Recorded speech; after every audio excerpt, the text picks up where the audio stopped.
안녕하세요. 자, 오늘은 10강입니다.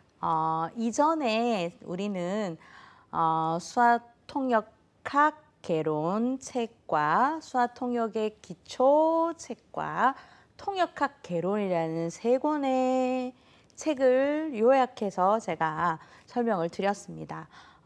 수화통역사 자격증 시험 필기 시험을 대비한 수업이었는데요. 이 세 권의 책을 이제 요약 정리를 했으니 이번 시간 10강에서는 이제 기출 문제로 한번 풀어보도록 하겠습니다. 자, 필기 시험이 수화통역사 자격증 대비반 필기 시험이 출제됐던 기출 문제집이 없습니다. 이제 협회에서 이제 시험 문제를 공개를 하지 않아서 여기서 제가 이제 제공하는 문제는 스스로 만든 문제도 있고요. 또 이제 시험을 치고 갔다 오신 분들의 기억력을 도움으로 좀 모아서 한번 추려봤고요. 그렇게 해서 오늘 이 문제를 한번 풀어보도록 하겠습니다. 여러분들 제가 수업을 하면서 중요하다고 말씀드렸던 거, 그리고 시험에 나왔었다고 말씀드렸던 거 등을 중심으로 역시 마찬가지로 이제 문제로 지금 제가 한번 가지고 와 봤습니다. 자, 그러면 1번부터 한번 풀어볼까요?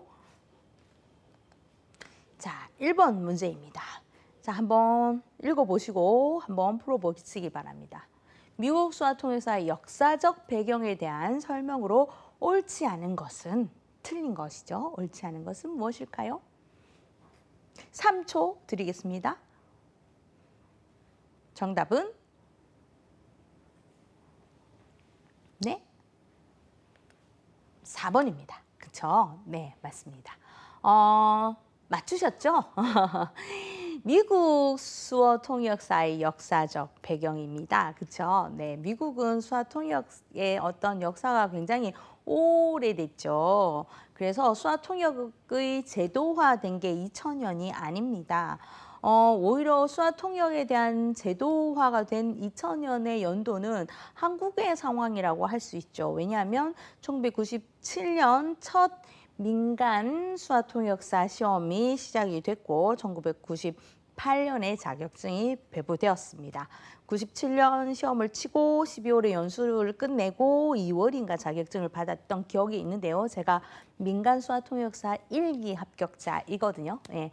그래서 민간 수화통역 자격으로 농아인협회 이름으로 주어지다가 2006년대 공인 인정 시험으로 바뀌었죠. 이제 정식 공인 시험이 아니라 인정 시험입니다. 그래서 2000년도는 한국의 상황이고요. 미국은 오히려 1970년 저때에 전장야 교육법이 제정이 되고 재활법이 제정이 되면서 이제 주마다 수화통역에 대한 어떤 그러한 것들이 법제화되기 시작을 이미 했습니다. 그래서 정답은 4번이 틀렸습니다. 자, 2번 문제로 가겠습니다. 자, 한번 보실까요? 수화통역을 할 때 에티켓에 대한 설명으로 옳지 않은 것은 무엇일까요? 자, 5초 드리겠습니다. 한번 풀어보시기 바랍니다. 수업 때 수화통역사에 대한 에티켓 설명은 제가 하지 않았는데요. 이 문제를 풀면서 한번 제가 설명을 해드리겠습니다. 뭘까요? 물론 틀린 답이 완전히 틀렸기 때문에 정답은 4번입니다. 자, 하나 볼까요? 자, 통역 전에 나 자신을 소개할 것. 네, 맞죠? 농인을 만났을 때 나의 고객이 농인입니다. 농인을 위해서 수화통역을 하러 왔어요. 그러면 저는 수화통역사 누구누구입니다. 뭐 수화통역사 이름 말하기 싫으면 이름 말은 안 해도 돼요. 다만 수화통역으로 왔습니다. 이번 시간에 제가 수화통역을 할 것입니다. 라고 얘기를 해주는 것은 중요합니다. 그리고 사실은 수화통역을 시작하기 전에 내가 수화통역 서비스를 제공해야 되는 농인에 대한 정보가 없다면 잠깐의 어떤 개인적인 대화를 나누면서 이 농인에 대한 수화 정도, 수화 실력들을 파악하는 것은 매우 중요합니다. 왜냐하면요, 농인이라고 해서 다 똑같이 수화를 아주 잘하는 거 아닙니다. 예, 농인마다 수화의 실력의 차이들이 있고 완전한 문장식 수화를 쓰는 농인이 있고 완전한 농식 한국 수화를 쓰는 농인이 있고 또 한국 수화조차 좀 부족한 농인이 있고 이것들의 파악이 수화 통역을 서기 전에 중요합니다. 그래서 간단하게 안녕하세요. 수화 통역 왔습니다. 어디서 오셨나요? 네, 오늘 오실 때는 괜찮으셨나요? 오늘 날씨는 어떠나요? 일상 대화를 하면서 상대방의 농인의 수화 실력들을 조금 파악하고 거기에 맞춤형으로 수화 통역을 제공해 줄 수 있으면 제일 좋습니다. 그리고 통역할 때요, 1인칭을 사용해야 합니다. 나는 빠지는 거잖아요. 연사의 이야기를 전달하죠. 그리고 연사가 나는 오늘 뭐라고 얘기하면 수화 통역사도 나는 오늘 뭐라고 얘기해야 합니다. 제가 오늘 버스를 타고 오니 이렇게 얘기하면 제가 오늘 버스를 타고 오니라고 수화 통역이 돼야 됩니다. 그런데 버스 타고 왔어요. 이렇게 가르치면 안 되는 겁니다. 물론 어떤 수화 통역사는요. 이거를 1인칭 하면 안 된다. 내가 하는 연사이지 내가 아니지 않냐. 버스 타고 왔다. 이렇게 해야 한다라고 주장하시는 분 있습니다. 그렇지만 대부분의 수화 통역사들은 거기에 대해서 반대합니다. 내가 그 사람이 되어야 하기 때문에 1인칭으로 나로 표현해야 된다는 것에 거의 다 동의를 하기 때문에 여러분도 혹시라도 수화 통역사가 된다면 1인칭. 연사가 내가 어쩌고 저쩌고 할 때는 수화 통역사도 내가 어쩌고 저쩌고 하는 것이 좋습니다. 자, 여기에서는 전제 조건이 있습니다. 나의 개인적인 어떤 대화의 상황이 통역의 순간에 절대로 끼어들면 안 된다는 조건입니다. 왜냐하면요. 통역을 하고 있다가 통역사의 생각을 전달하는 순간 농인은 그게 통역사의 생각인지 연사의 생각인지 헷갈립니다. 그래서 반드시 나의 어떤 통역사의 개인적인 의견을 통역하다가 끼우지 말고 연사의 이야기만을 전달하면서 나라는 1인칭은 연사가 되도록 통역을 전달해야 합니다. 그리고 세 번째, 농인 고객의 의도를 명확하게 파악하고 충분히 전달해야 됩니다. 자, 농인 고객의 의도를 명확하게 파악하고 전달하기 위해서는 미리 대화해 두는 것이 좋습니다. 수어를 할 때 바로바로 읽어서 통역을 하면 좋지만 순간순간에 통역을 전달할 때 농인의 의도가 빗나갈 수도 있거든요. 그렇기 때문에 미리 만나서 아니면 그 전날 미리 카톡을 하던가 해서 통역의 정확한 의도가 무엇인지를 확인해 두는 것도 굉장히 도움이 되겠습니다. 자, 4번이 왜 틀렸죠? 통역사는 고객과 친밀도에 따라 적정한 한계를 조절한다. 자, 친밀해서 평양된 통역을 해서는 안 되죠. 친하다니 더 잘 통역을 해주고 안 친하기 때문에 뭔가 불리한 통역을 하고 그래서는 안 됩니다. 그래서 친밀도에 따라 적정한 한계를 조절하는 것은 틀린 이야기입니다. 자, 3번 문제 한번 풀어볼까요? 자, 읽어보시고 한번 풀어보시기 바랍니다. 다음은 수화 통역 모델에 대한 설명이다. 설명하고 있는 모델은 무엇인가? 자, 이런 식의 문제는 반드시 나옵니다. 수화 통역의 성공과 실패에 관련된 여러 가지 요인들과 그 상호작용에 초점을 맞춘다. 대화 참여자들의 역할뿐 아니라 대화 참여자들이 상호작용하고 있는 심리적 환경과 물리적 환경의 역할도 중요하다. 뭘까요? 키워드는 이미 나왔습니다. 정답의 키워드는 뭘까요? 네, 상호작용 모델이죠. 자, 첫 번째 문장에 수화 통역사의 성공과 실패에 관련된 여러 가지 요인들과 그 상호작용에 초점을 맞춘다라고 키워드가 나왔습니다. 그렇죠? 상호작용 모델입니다. 자, 다음 빈칸에 들어가야 되는 게 무엇일까요? 제가 이런 네모의 표들은 딱 그대로 놓고 빈칸을 비우고 들어가야 되는 게 뭔지에 대한 문제들이 나온다고 설명을 드렸죠. 이런 표들이 몇 개가 있었습니다. 그렇죠? 각각을 다 기억해야 된다고 제가 말씀을 드렸습니다. 자, 정답은 뭘까요? 네, 2번입니다. 그렇죠? 가에는 원 메시지가 출력이 되면 그것을 지각하고 이해하는 과정이 끝이 나면 그것을 분석해서 부호화하고 그 다음에 그것을 표현하고 그것이 평가되어야 된다고 했죠. 도착어로 가고 평가되어야 되고 그 해석된 메시지는 이 대상 언어에서 해석된 메시지로 전달이 된다고 했습니다. 자, 다음은 5번입니다. 풀어볼까요? 송수신 전하고 받는 거 송수신 모델에 대한 설명인데요. 바르지 않은 것은 무엇일까요? 틀린 것을 찾는 거죠. 5초 드리겠습니다. 자, 뭘까요? 틀린 것은 4번입니다. 수화통역상은 맥락 정보와 문화 관련 정보를 활용하는 게 아니죠. 맥락 정보와 문화 관련 정보를 하는 게 의미 변환이고요. 일단 송수신은 있는 그대로 상수도, 관, 파이프, 전화선, 보청기와 같은 존재라고 했죠.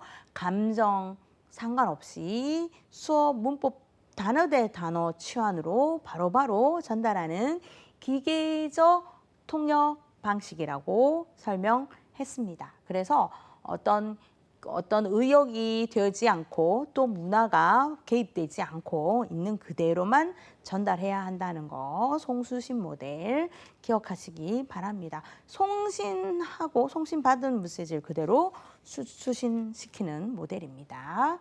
기억하시기 바랍니다. 자, 다음 갈까요?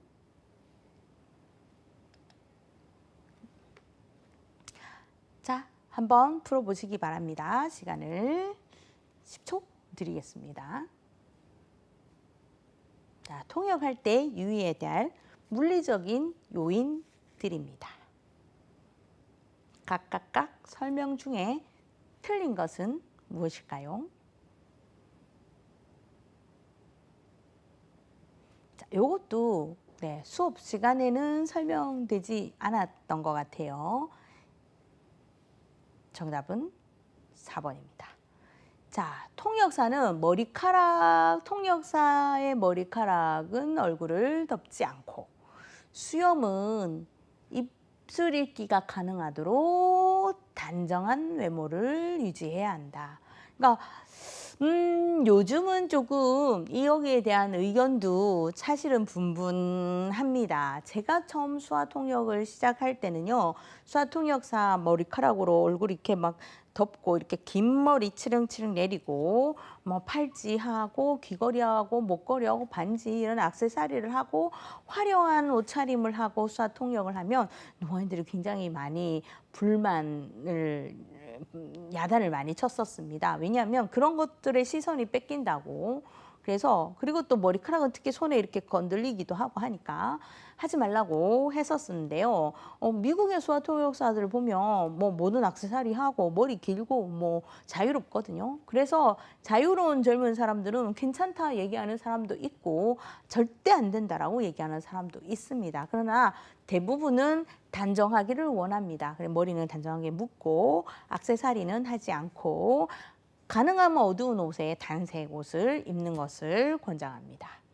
자, 그리고 두 번째 보기를 보면 껌을 씹는 것은 절대로 삼가해야 할 무례할 행동임을 기억한다라고 말하고 있는데요. 왜냐하면 입모양도 함께 봐야 되고 비수지 신호로 어떤 얼굴 표정이 되어져야 되는데 껌을 씹으면서 통역은 사실은 있을 수가 없죠. 예. 수화통역에서 껌을 씹으면서 통역했다는 말은 지금 한 번도 들어본 적이 없는데요. 어쨌든 입에 뭔가를 껌뿐만 아니라 뭔가 이게 밥이라든가 뭔가 다른 통역에 방해되는 것들을 함께 먹으면서 통역하지 말아야 합니다.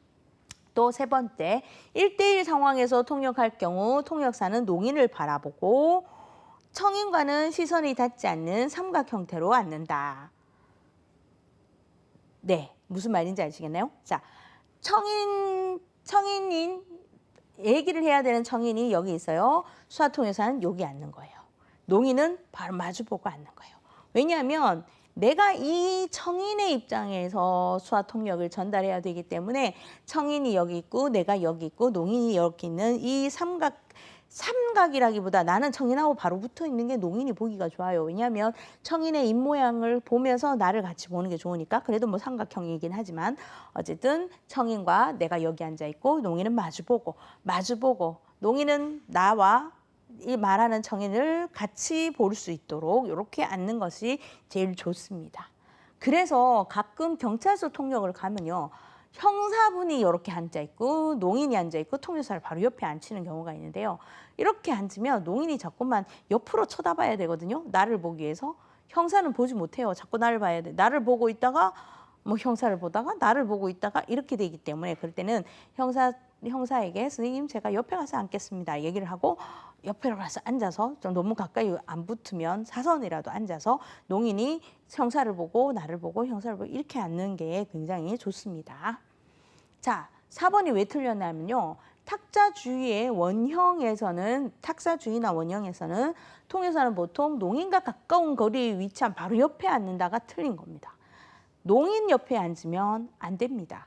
청인 옆에 앉아야 됩니다. 시각 언어니까 마주 봐야 되죠. 내가 농인 옆에 앉으면 농인하고 나하고는 이렇게 봐야 됩니다. 옆으로 고개를 돌려서 농인이 나를 계속 봐야 되고 농인의 시선에는 통역사뿐입니다. 근데 농인은 이 청인의 표정도 보고 싶어 하거든요. 그런데 청인이 어떤 표정으로 말하고 있는지를 못 보고 통역사만 이렇게 집중해서 봐야 되는 상황이 되고 또 목이 옆으로 돌아가니까 아프기도 하겠죠.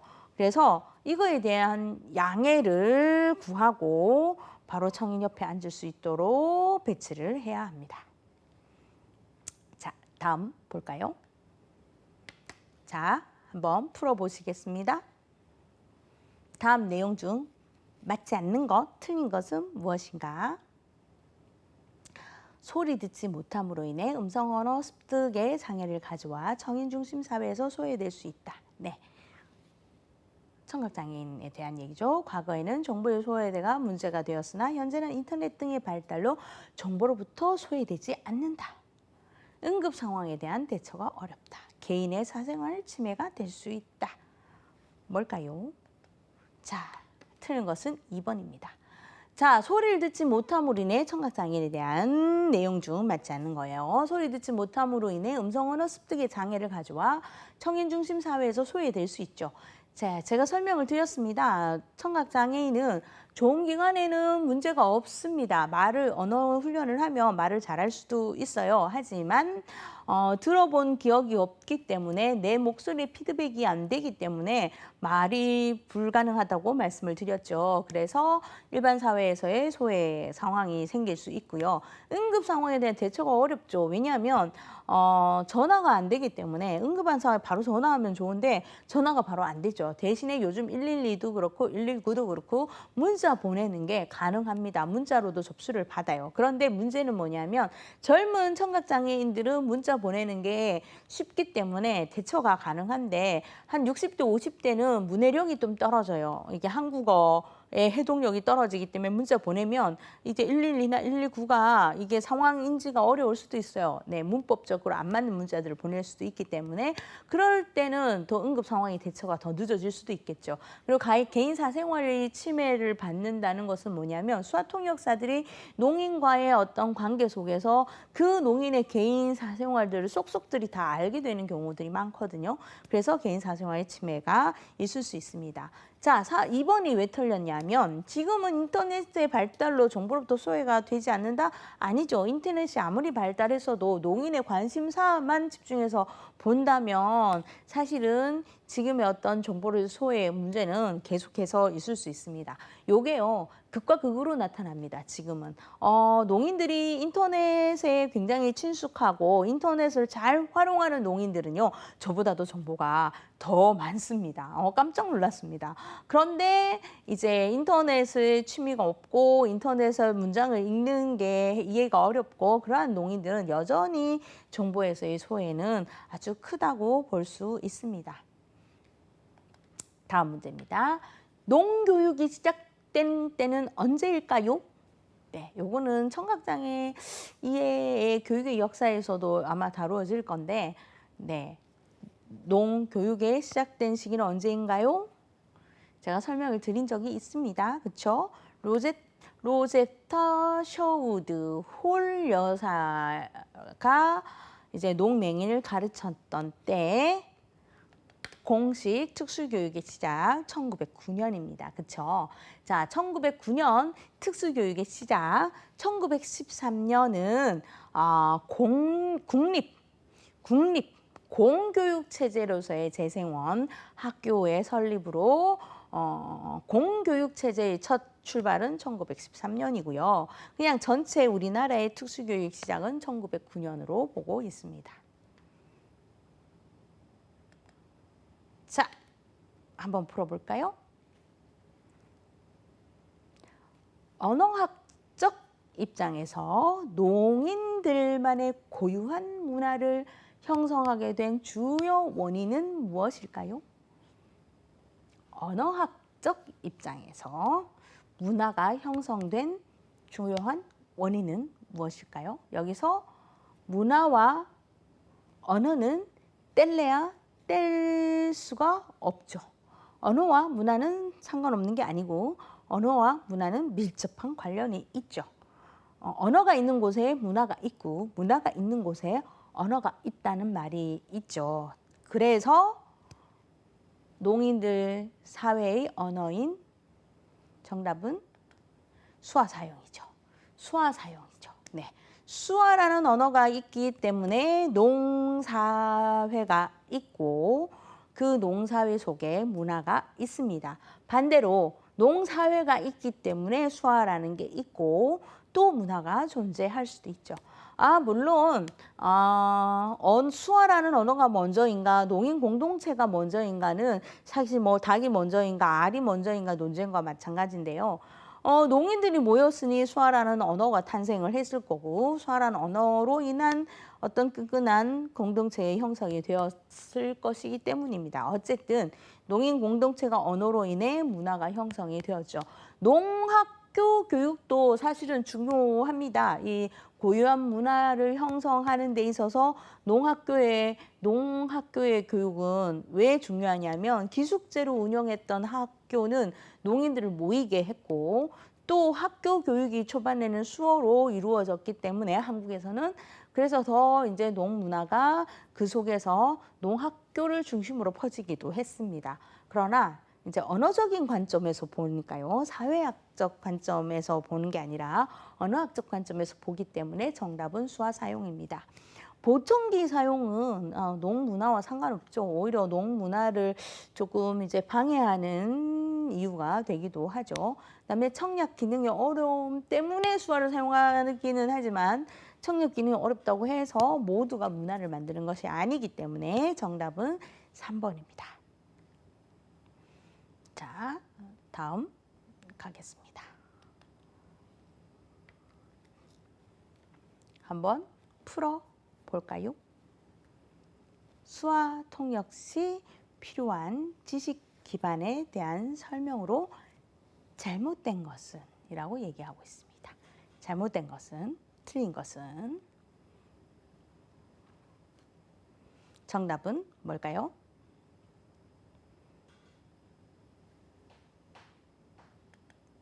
4번이죠. 네.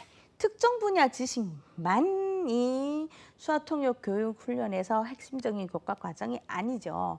자, 1, 2, 3번이 그러면 맞겠죠. 일반 지식은 상식을 뜻하며 통역사의 기본적인 요건으로 훈련 시에 꼭 필요하다. 핵심적인 교육이라고 할 수 있겠죠. 일반 지식, 그렇죠? 한 분야의 지식만이 아니라 일반적인 우리의 상식적인 것들에 대해서는 우리가 언어 대 언어의 치환이 아니고 의미 번역이고 문화와 문화의 통역이라고 말을 했습니다. 그렇다면 이제 문화 대 문화의 번역이고 의미의 번역이 되기 위해서는 통역사가 가진 지식의 양이 굉장히 중요하다고 제가 설명을 드렸죠. 그래서 1번은 맞는 것입니다. 자, 2번 통역에서 지식 기반이란 화자의 이야기를 이해하고 적절히 해석하는 데 필요한 배경 지식을 말한다라고 말했죠. 그렇죠. 통역에서 지식 기반 바로 배경 지식이라고 제가 설명을 드렸습니다. 왜냐하면 이 화자의 이야기를 듣고 그것을 해석하기 위해서는 그 해석에 따른 배경 지식이 있어야 되죠. 제가 이 설명을 드리면서 대구대에서 제가 통역을 굉장히 많이 다양한 과에서 통역을 하는데요.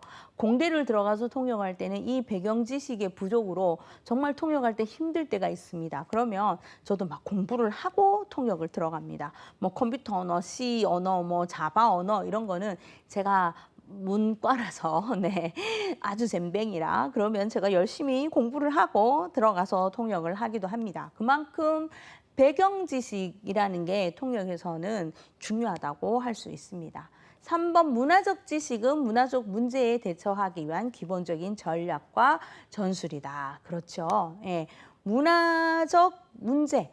예를 들어서 A 언어를 B 언어로 통역을 할 때 어떤 문화가 달라요. 문화가 다른 상황에서의 통역으로 전달이 되려면 그 문화에 대한 이해가 있어야 되고 그 문화에 맞춘 어떤 문화 대 문화의 번역이, 통역이 있어야 될 것입니다.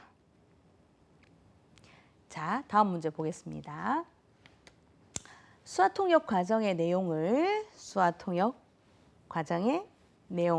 순서대로 바르게 나열한 것이 무엇일까요? 네, 맞는 것을 찾으면 되죠.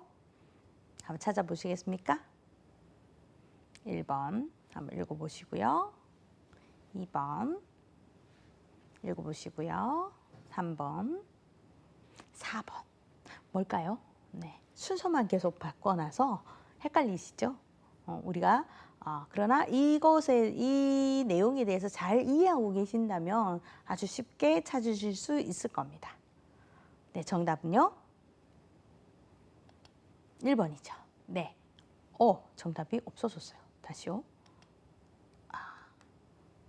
정답이 1번인데요? 나오다가 말았어요. 네. 일단 그냥 넘어가겠습니다. 메시지의 이해가 먼저 있어야겠죠. 출발 텍스트의 메시지에 이해가 먼저 있어야 되고 그 이해된 메시지가 머릿속에 기억으로 보존되어야 되겠죠. 보존된 기억으로 도착 메시지로의 구성이 있어야 될 것입니다. 네, 뭐 기억하고 변환하고 코드화하고 그 모든 과정에 구성이 되고 그 다음에 이 메시지를 도착으로 표현해야 되겠죠. 우리가 좀 전에 문제에서 네모 박스에서 순서를 매기는 것과 같은 의미이지만 이 사용되는 어떤 어휘들이 지금 달라졌습니다. 메시지의 이해된 것을 보존하고 보존된 것이 구성되어서 표현되어지는 것입니다. 자, 넘어가겠습니다. 12번입니다. 한번 읽어보시고 풀어보실까요? 같은 언어 안에서 의미를 바꾸지 않고 형식만을 바꾸는 것을 뜻합니다. 이는 통역 방법에서 무엇을 의미할까요? 단어와 단어의 치환을 뜻하는 게 뭘까요? 바로 주어역입니다. 네. 자, 동시통역은 통역 방법이 아니고 동시통역 유행이죠. 순사통역과 마찬가지, 시차통역도 마찬가지. 어쩌면 정답이 딱 있습니다. 그렇죠? 통역의 유형과 통역의 방법은 하나 추가역만 보기로 나왔으니까요. 쉽게 정답을 찾을 수 있겠죠. 자, 다음 13번 가겠습니다. 맹농인을 위한 통역 방법으로 맞지 않는 것을 얘기합니다. 맹농인, 우리 지금 맹농인이라고 표현을 했는데 농맹인이죠. 농맹인입니다. 제가 바꿨네요. 그렇죠? 농맹인을 위해서 통역 방법으로 알맞지 않는 거. 우리 책에서는 지금 맹농인으로 나오고 있어서요. 우리 용어로는 농맹인입니다. 자, 안 맞는 게 뭘까요? 한번 읽어보시면서 풀어보실까요? 촉각을 위한 통역이다. 2번, 3번, 4번. 뭐죠? 정답은? 네, 4번입니다. 틀린 거, 그렇죠? 시각 정보보다 청각 입력을 중시한다. 농맹인이니까 듣지 못하고 보지 못하는 경우이죠. 우리 헬렌 켈러처럼 들을 수 없고 볼 수 없으니 청각 입력도 안 되고 시각 입력도 안 된다고 봐야 됩니다. 그래서 촉각을 통한 통역을 해야겠죠. 촉수어라고 얘기했습니다. 수어할 때 손을 얹어놓고 하는 거. 그 다음에 손가락으로 글자 쓰는 방법 혹은 알파벳 문자가 찍혀있는 특수장갑을 이용하기도 한다고 했습니다. 그리고 모르스 부호를 두들겨서 의사소통도 할 수 있다고 제가 설명을 드렸습니다. 그리고 입모양, 입술에 손을 대고 성대에 손을 대서 이야기하는 건 뭐라고 말씀을 드렸죠? 기억하십니까? 뭘까요? 타도마 기법이라고도 설명을 드렸습니다. 자, 다음 보겠습니다. 14번입니다. 한번 풀어보실까요? 수화통역 훈련 방법에 대한 내용입니다. 바른 것은 뭘까요? 맞는 것을 찾으시면 됩니다. 읽어보실까요? 1번 읽어보시고요. 2번, 3번, 4번. 자, 정답은 뭡니까? 네, 4번입니다. 바른 것. 직역 훈련. 직역은 뭡니까? 직역, 의역에 대한 개념을 우리가 배웠어요. 그렇죠? 직역은 동일 언어로 의미를 바꾸지 않고 언어의 형식만을 바꾸는 게 직역이라고 말했습니다. 그렇죠? 의역은 의미를 해석해서 변환하는 것이 의역이었습니다. 자, 다음 문제 15번 보겠습니다. 자, 통역 훈련 방법 중 아래 방법은 무엇에 대한 설명일까요? 소집단을 구성한 후에 4컷 정도의 만화를 준비하여 한 사람이 말로 그것을 설명하며 그것을 마음속으로 생각한다. 뭘까요? 뭐죠? 네, 언어화하는 거죠. 그렇죠? 만화를 보면서 그것을 말로, 그렇죠? 말로 설명하면서 속으로 생각하는 거죠. 이미지화는 뭐죠? 내용을 들으면서 그림을 그려보는 거죠. 그죠? 자, 다음 가겠습니다. 예상은 그 다음 것을 추측해서 예상해 보는 거고, 모방은 따라 말하기 같은, 따라서 해보는 거를 뜻합니다. 자, 16번 가겠습니다. 네. 정답이 미리 표시가 되어버렸습니다. 네. 뭘까요? 원 메시지를 왜곡하거나 개입하지 않고 충실하게 가감없이 전달하는 역할이 뭐라고요?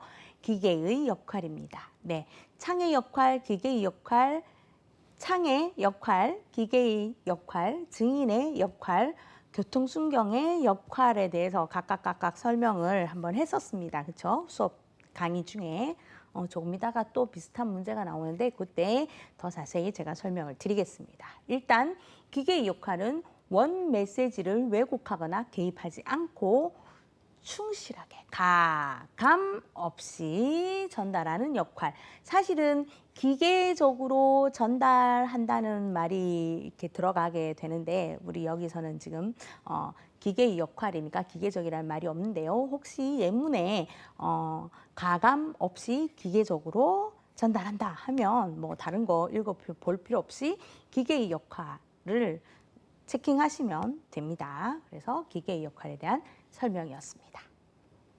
자, 넘어갈까요? 자, 한번 설명을 읽어보고 풀어보시기 바랍니다. 수화통역사의 역할, 좀 전의 문제와 비슷하죠? 뭘까요? 통영의 신빙성과 투명성을 강조하기 위해서 사용되는 비유이죠. 이는 수화통역을 있는 그대로 전달하는 것이다. 자, 좀 전에 보기에 나왔던 창의 역할, 교통순경의 역할 그것도요. 있는 그대로 전달하는 모형 중에 종류에 해당이 되고요. 지금 나오는 이 문제에 대해서도 있는 그대로의 어떤 통역에서의 상황에 해당이 됩니다. 그러면 신빙성과 투명성을 강조하기 위해서 사용했다를 주목하시고요. 뭘까요? 투명성 창의 역할입니다. 네, 창문이 투명하잖아요. 그렇죠? 그래서 투명하다 기억하시면 좋을 것 같습니다. 자, 앞 문제를 다시 한번 돌아가서요. 창의 역할은 투명하다라는 단어를 기억하시면 좋을 것 같아요. 신빙성이 있고 투명, 창문으로 보듯이 투명하게 통역을 하는 거고요. 증인의 역할은 증인은 본 그대로 증언하잖아요. 자기의 생각이 추가되지 않죠. 그럼 증인의 역할입니다. 교통순경의 역할은 원활하게 교통이 잘 소통될 수 있도록 맞는 역할이죠. 그래서 원활하게 교통이 잘 소통되는 것처럼의 역할을 할 때 이제 교통순경의 역할이라고 말할 수 있습니다. 자, 그리고 17번에 우리가 창의 역할이라는 정답을 봤고요. 다리의 역할은 연결이라는 단어를 기억하시면 되겠죠. 예, 두 언어 사이의 연결이라는 역할이 바로 다리의 역할이고요. 기계의 역할은 좀 전에 설명드리고 봤습니다. 자, 풀어보실까요? 수화통역사가 갖추어야 될 사항이 아닌 것은 무엇인가? 보기 1, 2, 3, 4 중에 틀린 것을 고르면 되겠죠. 읽어보시고 풀어볼까요? 1번. 맞나요? 틀리나요? 2번. 3번. 4번. 정답은 4번이죠. 네. 모국어에 대한 이해보다 외국어에 대한 이해가 필요하다라고 얘기하지 않았죠. 우리가 언제 10강이었나요? 9강이었나요? 때 모국어에서 외국어의 통역, 또 외국어에서 모국어의 통역, 외국어에서 외국어의 통역을 제가 설명을 드릴 때 설명을 드렸습니다. 모국어에 대한 이해가 좀 더 완벽할 때 또 외국어의 통역이 더 잘 될 수 있다고 제가 말씀을 드렸죠. 그런데 사실은 둘 다 완벽해야 됩니다. 그렇지만 외국어에 대한 이해도 중요하고 그보다 모국어에 대한 이해가 더 완벽해야 함을 강조했었습니다. 자, 1번 통역 주제에 대한 지식이 있어야 되는 건 당연하겠죠. 통역 주제에 대해서 내가 1도 모르면 통역이 불가합니다. 그래서 배경 지식, 상식 지식이 있어야 되고요. 두 번째, 출발어와 도착어에 강해야 된다는 말이 모국어와 외국어가 강해야 된다는 말과 똑같죠. 네, 결국은 통역하기 위해서는 연결되는 두 언어에 대한 지식은 충분히 완벽해야 된다는 것입니다. 그리고 충실한 메시지 전달을 위해 전문 교육이 필요합니다. 맞습니다. 우리가 통역의 기술과 외국어를 그냥 잘하는 기술은 다르다고 설명을 드렸죠. 그래서 언어학적으로 외국어를 아는 것과 통역을 하기 위한 기술은 완전히 다르기 때문에 통역 전문 교육이 필요합니다. 수화통역의 모델 중에 무엇을 말하는지 한번 찾아보실까요? 자, 같이 읽어볼까요? 수화통역사는 출발어로 하는 말을 도착어로 바꾸는 것이 아니라 출발어로 하는 그 말을 분석해서 이해하고 이해하자마자 의식적으로 형식은 버리고 메시지를 끌어내어 도착어로 재구성하는 것이다. 뭘까요? 의미 중심 모델이죠. 그렇죠. 있는 그대로 출발어와 도착어를 있는 그대로 바꾸는 게 아니라 분석하고 이해하자마자 형식이 아니라 메시지를 끄집어내어 의미를 변환시켜서 라는 말은 없지만 메시지를 끄집어내어 도착어로 구성하는 게 의미 중심 모델이었습니다. 자, 20번입니다. 수화통역 모델 중에 인지 모델에서 설명하고 있는 세 가지 수화통역 단계와 상관없는 것은 뭘까요? 수화통역 단계 기억하십니까? 네. 과연 지각과 이해일까요? 분석과 틀린 거를 찾는 겁니다.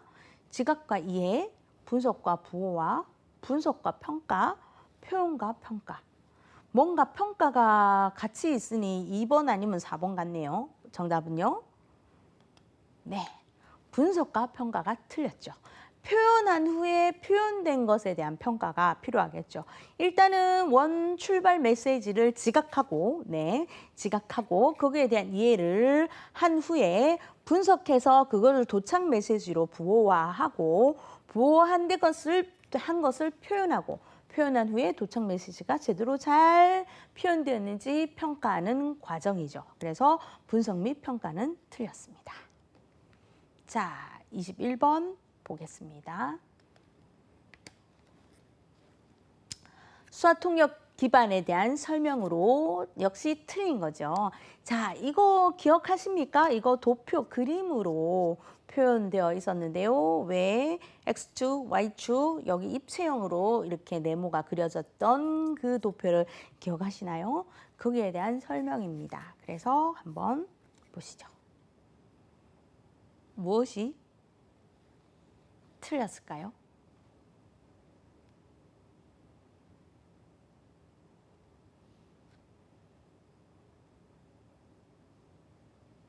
자, 정답은요? 1번입니다. 자, 그 도식을 기억하시면서 한번 설명드리겠습니다. 통역에서 가장 먼저 요구되는 것이 지식 기반입니까? 아니죠. 통역에서 가장 먼저 요구되는 것은 항상 언어 기반이죠. 네. 언어 기반이 가장 먼저이고요. 그 언어 기반 위에 지식의 기반이 함께 있어야 됩니다. 그래서 K축 지식 기반, 언어 기반 이외에도 통역 가능성 축이 더해져서 3차원으로 이루어졌죠. 그래서 세 번째, 수준 1 영역 기억하십니까? 그게 표가 이렇게 되어 있었어요. 그럼 첫 번째 영역은 점선이었고 첫 번째 영역을 벗어나서는 실선이었습니다. 점선, 실선. 그래서 첫 번째 영역은 점선으로 되어 있는 거는 최저 수준에도 못 미친다는 의미로 통역이 불가한 영역이라고 할 수 있습니다. 이것을 수학적 공식으로 표현해 보면 IP는 L 플러스 K 괄호 S로 표현된다고 설명을 드렸죠. 이 공식 자체가 문제로 나올 수도 있는데 이렇게 문장으로 풀어서도 이렇게 문제로 출제될 수 있습니다. 자, 다음 22번 볼까요? 다음이 말하는 수화통역 현장에 대한 기법은 무엇일까요? 자, 네모 박스를 한번 읽어보겠습니다. 농인들의 수어는 한국어 문장식으로 표현하기보다는 농인 특유의 관용적인 표현을 많이 쓰는 관계로 농식 수어 표현에 능통하지 않으면 통역이 원활하게 이루어질 수 없다. 자, 제가 여러 번 설명을 드렸습니다. 이 통역을 하기 위해서는 농식 수어, 관용어를 잘 알아야 되고 수어의 어휘를 잘 알아야 된다고 제가 설명드렸던 통역의 분야입니다. 뭘까요? 정답은 음성 통역입니다. 그렇죠? 음성 통역은 수화를 읽는 통역이기 때문에 농인이 표현하는 농식 수화를 내가 모르면 읽는 게 불가능합니다. 그렇죠? 수화 표현은 수화 통역은 음성 언어를 듣고 내가 알고 있는 대체할 수 있는 그것을 대체할 수 있는 수화 단어가 있다면 조금 좀 부족해도 수화 통역은 가능합니다. 그러나 농인이 표현하고 있는 농식 수화를 내가 전혀 모른다면 음성은 아예 말 띄는 것조차 불가능하겠죠. 그래서 농식 수화 표현에 능통하지 않으면 통역을 원활하게 할 수 없다라는 말이 나오면 음성 통역 현장인 것입니다. 자, 농통역사가 필요로 한 통역은 어떤 통역일까요?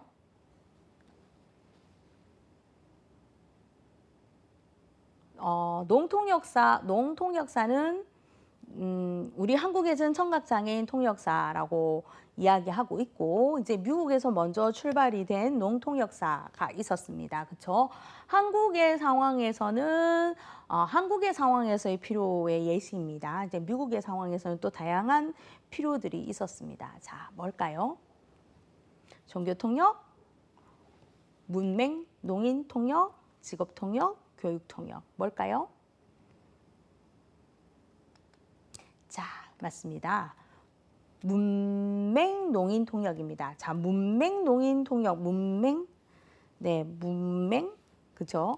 글을 모르는 농인이라고도 오해할 수 있는데 여기서 문맹은요, 글을 모른다는 뜻도 되지만 수어를 모르는 농인을 뜻합니다. 네, 우리 보통 이제 청인사회에서 문맹인이라고 하면 글을 모르지만 음성 언어를 할 수 있으니까. 그렇지만 농사회에서는 문맹인 경우 글을 모르기도 하지만 수어도 몰라요. 수어도 모르고 결국은 다만 제스처적인 어떤 이런 홈사인이라고 얘기합니다. 홈사인이라고 얘기합니다. 홈사인에 대한 개념이 설명으로 나오진 않았는데요. 결국은 공식화된, 체계화된 수어를 사용하지 않고 그 지역 내에서 혹은 그 가정 내에서만 소통되는 수어를 홈사인이라고 말합니다. 예를 들면 농부모님인데 청인 자녀가 자라요. 그러면 공식화된 체계화된 수어로 농부모가 청인 자녀에게 대화하는 것이 아니라 그 가족 안에서만 약속한 수어로 대화하는 경우가 있어요. 이런 경우에 그걸 홈사인이라고 얘기를 합니다. 예를 들면 여기서 문맹농인의 문맹농인의 경우는 주변에 농사회를 접할 기회가 없었고 청인사회에서만 예를 들어 시골 같은 경우 농아인협회가 세워지기 이전에 시골 같은 경우에 주변의 농인들을 만나지 않아서 수화를 공식적으로 체계적으로 배운 적이 없고 학교를 다닌 적도 없고 그 지역에서 고립돼서 살았던 농인의 경우는 그 지역 마을 사람들과 소통되는 수어가 만들어지게 됩니다. 그러니까 결국은 공식적인 수화가 아니기 때문에 일반 농인들과 만났을 때는 소통되지 못하지만 지역 주민들과는 소통이 되는 그러한 수화를 홈사인이라고 얘기를 하는데요. 농통역사가 필요한 이유가 바로 이 홈사인을 사용하는 문맹 농인 때문입니다. 그래서 제가 수업 때 설명을 드렸습니다. 청인이 있고 수화통역사가 있고 또 이 청각 농통역사가 있고 문맹 농인이 있을 경우에 삼자 통역을 한다고 설명을 드렸죠. 자, 그래서 문맹 농인 통역을 위해서 농통역사가 필요한데 미국의 경우는요. 농맹인을 위해서도 농통역사가 필요하다고 얘기하고 있죠. 한국에서는 농맹인을 위한 농통역사에 대해서 지금 공식적으로 이 문제가 대두되고 있지는 않습니다. 서울을 중심으로 아주 약하게 지금 출발은 하고 있는데요. 공식적으로 농맹인을 위한 수어통역사 자격증이나 이런 것은 아직 없고요. 농맹인을 위해서는 우리 일반인 수어통역사보다는 농통역사가 훨씬 더 적합하다고도 할 수 있겠죠. 이 문제도 아마도 앞으로는 이제 농맹인을 위한 농통역사 한국에서도 많이 이제 주목받게 될 것 같습니다. 예, 기억해 두시면 좋겠습니다. 자, 다음 문제입니다. 제2 언어로서의 수화 학습이 아닌 것은 무엇일까요? 제2 언어로서의 수화 학습이 아닌 것. 자, 뭘까요? 말하기 연습이죠. 말하기 학습이죠. 수어니까요. 그렇죠? 수어를 제2 언어로의 수어 공부를 할 때는 수어는 말이 아니니까 수어 어휘를 학습해야 되고 수어 문법을 학습해야 되고 수어 문화도 함께 학습해야 되죠. 네, 수어는 수어는 말하기가 아니죠. 그래서 말하기 학습이 틀린 거고요. 우리가 흔히 제1 언어로서 외국어로서 수어를 배울 때 어휘 학습, 문법 학습, 문화 학습 중에 어휘 학습만 집중하는 경우가 많습니다. 사실은 이렇게 수어 문법의 학습의 상황도 지금 한국의 상황에서는 굉장히 부족한 현실이고 문화 학습은 더더욱 더 좀 부족한 현실이기도 해요. 그래서 앞으로 이 세 가지의 학습이 골고루 잘 이루어질 필요도 있을 것 같습니다. 어쨌든 이 문제에서는 말하기 학습이 틀렸습니다. 이거는 문제 속에 답이 숨어 있죠. 수화학습이라고 하니. 네. 자, 다음 문제로 가겠습니다. 자, 다음 설명 중 수어는 독립적인 언어이다라는 주장을 설명하기 어려운 것은 무엇일까요? 수어가 독립적인 언어다. 독립적인 언어가 되기 위해서 필요한 조건을 한번 생각해 보시면 좋겠죠. 네, 우리가 2016년 2월 3일 수어 언어법이 제정될 때 수어는 독립적인 언어다라는 어떤 구호를 외쳤던 기억이 있는데요. 그러면서 수어의 언어성에 대한 어떤 설명이나 수어의 언어성에 대한 주장들로 내세워졌던 것들을 생각해 보시면 뭘까요? 정답은 4번입니다. 그렇죠? 자, 수어 문법은 음성 언어와 동일합니까? 자, 음성 언어와 동일한 수어 문법을 가지고 있다면 수어는 독립적인 언어가 아닙니다. 음성 언어와 동일한 문법을 가지고 있다면 수어는 단지 음성 언어를 표현하기 위한 도구일 뿐이죠. 네, 그냥 음성 언어를 표현하기 위한 도구가 과연 독립적인 언어라고 인정될까요? 아닙니다. 수어는 수어만의 독특한 문법이 있습니다. 음성 언어와도 다른, 음성 언어와는 완전히 다른. 그래서 우리가 수학 통역의 기초 시험이기 때문에 수어학이라는 이 과목이 시험 필기 시험으로는 들어가지 않는데요. 수어학이라는 과목도 있고 수어학을 연구한 분야도 있다는 것을 기억하시면 좋겠네요. 자, 사용하는 집단 내에서 수어가 발달되었다. 맞죠? 사용하는 집단 누구? 농공동체 속에서 수어라는 언어가 발달이 되었죠. 그러니까 독립적인 언어가 맞고요. 수어에 노출된 농아동의 언어 습득 과정이 일반적이다. 이 말씀을 계속 드렸죠. 농부모 밑에 태어난 농아동의 언어 습득 과정은 일반 성인 부모 밑에 태어난 성인 아동의 일반 언어 습득 과정과 동일하다고 제가 설명을 드렸습니다. 다만 조금 늦어질 뿐, 조금의 시간의 차이는 있을 뿐, 농부모 밑에 농자녀 조건이 있죠. 농부모가 어떤 표준으로서의 수화로 이 농자녀에게 수화로 교육했을 때 성인 부모 밑에 성인 자녀와 동일한 언어 습득 과정이 이루어진다고 설명을 드렸습니다. 그리고 3번이 맞으면 4번은 당연히 틀리죠. 3번은 뭐죠? 수화의 독특한 언어 구조가 있다. 이 언어 구조가 곧 문법이기 때문에 3번이 독특한 언어 구조가 있다가 인정이 되면 4번은 틀린, 그래서 정답은 4번입니다. 자, 다음입니다. 27번, 다음의 설명은 무엇입니까? 읽어볼까요? 사회문화적 관점에서 농인을 소수 집단으로 이해하고 이들이 자신들의 언어와 문화를 포함하고 있는 농인 집단에 대해 갖는 일체감이다. 뭘까요? 이 이야기는 한 적이 없는 것 같기도 하고요. 뭘까요? 농정체성입니다. 그렇죠? 사회문화적 관점으로 농인인 소수 집단으로 이해하고 이들이 언어와 문화를 포함하는, 그렇죠? 농인 집단에 대한 일체감입니다. 농사회는 이 수화를 사용하는 농인들이 집단을 농사회라고 말할 수 있을 거고요.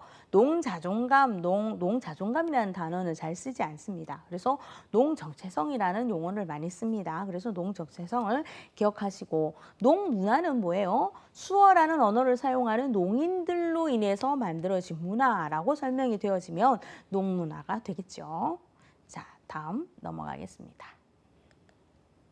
자, 다음은 수화통역사의 역할 중 틀린 거. 네, 또 제가 설명드린 거에서 여러 번 설명드린 내용입니다. 틀린 건 뭘까요? 틀린 것. 이미 아시죠? 네. 증인의 역할이 여기서는 틀렸습니다. 증인의 역할이 뭐였나요? 보고 들은 것을 그대로 증언해야 하는 것처럼 수화도 그대로 전달해야 되는 것이 증인의 역할입니다. 그런데 보기에서는 뭐라고 돼 있죠? 자신의 의사를 밝힌다. 보고 들은 증언과 함께 자신의 의사를 밝힌다고 되어 있지만 자신의 의사를 밝히는 건 증인의 역할이 아닙니다. 이 법적인 증인도 마찬가지로. 그래서 틀렸습니다. 1번, 2번, 3번 제가 설명드렸으니까 넘어가도록 하겠습니다. 자, 그러면 다음 문제로 넘어가겠습니다. 자, 다음 29번입니다.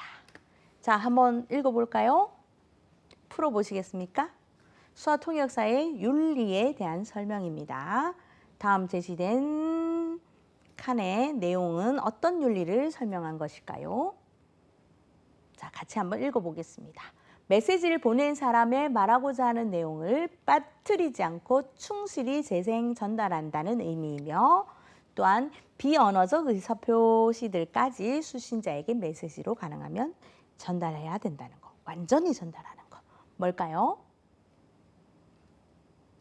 네, 정답은 정확성이죠. 네, 정확하게 전달해야 된다는 내용의 의미의 상자입니다. 능숙한 것은 수어와 언어에 능숙해야 된다는 거고 명확한 업무의 파악은 내가 통역해야 될 내용을 미리미리 사전에 숙지해야 된다는 겁니다. 그리고 중립은 뭐죠? 어느 쪽도 치우치지 않고 나는 중립으로 없는 사람인 대로 통역을 전달해야 된다는 게 중립입니다. 자, 이제 마지막 문제입니다. 마지막 문제 30번. 수화통역사의 자질 중에 옳지 않은 것, 틀린 거는 뭘까요? 네, 정답은 봉사성이죠. 네, 수화통역사는 이제 전문가입니다. 물론 봉사에 대한 마음을 가지는 것도 중요합니다. 하지만 봉사는 꼭 책임이 함께 따르지 않습니다. 수화통역사는 전문가입니다. 전문성어를 가지고 전문가다운 책임을 가지고 수화통역을 해야 합니다. 자, 문제 여기서 이제 다 풀었는데요. 30번까지의 문제를 풀기는 했는데 실제로 시험에서는 25문제가 나옵니다. 그래서 제가 다시 문제도 추가해서 서론 문제를 한번 풀어봤습니다. 그래서 여러분들 혹시 수화통역사 자격증에 도전하시는 분들 한번 이번 이 시간에 문제풀이가 도움이 됐으면 좋겠고요. 수화통역사 자격증에 도전하지 않으신 분들도 수업의 내용을 복습을 한번 해봤다고 생각해 주시면 좋겠습니다. 자, 다음 11주차 때는요. 실기시험에 대한 팁, 실기시험이 어떻게 치러지는 데 대한 설명을 드리도록 하겠습니다. 그러면 11주 강의 때 뵙겠습니다. 감사합니다.